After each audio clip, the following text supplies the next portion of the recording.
एक बार की बात है, पहाड़ियों के बीच बसे एक छोटे से सुरम्य गांव में टिम्मी नाम का एक युवा लड़का रहता था। टिम्मी अपनी अतृप्त जिज्ञासा और असीम कल्पना के लिए दूर दूर तक जाने जाते थे। उनके दिन वास्तविक और काल्पनिक दोनों तरह के अंतहीन रोमांचों से भरे हुए थे।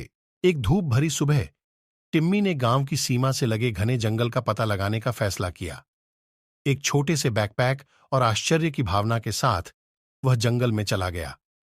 जैसे जैसे वह जंगल की गहराई में चला गया, पेड़ ऊंचे होते गए और छाया घनी होती गई। फिर भी टिम्मी ने दबाव डाला। उसका दिल उत्साह से भर गया। उस पल में टिम्मी की कल्पना जीवंत हो उठी।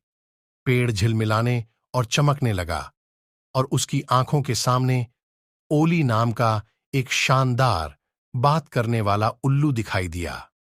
ओली बुद्धिमान और दयालु था और अनगिनत साहसिक कार्यों में वह टिम्मी का वफादार साथी बन गया।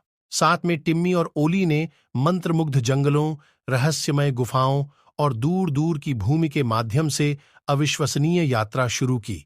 रास्ते में उन्होंने जादुई प्राणियों का सामना किया, पहेलियां सुलझाईं और जीवन के बहुमूल्य सबक सीखे। ओली के साथ टिम्मी के कारनामों ने न केवल उसके दिनों को उत्साह से भर दिया, बल्कि उसे एक बुद्धिमान और दयालु युवा लड़के। जैसे जैसे साल बीतते गए, टिम्मी ने गांव के अन्य बच्चों के साथ अपनी कहानियां साझा कीं, जिससे उन्हें अपनी कल्पनाओं का पता लगाने और अपने आसपास की दुनिया के आश्चर्यों की खोज करने की प्रेरणा मिली। और इसलिए उस छोटे से गांव में टिम्मी के साहसिक कारनामे जारी रहे।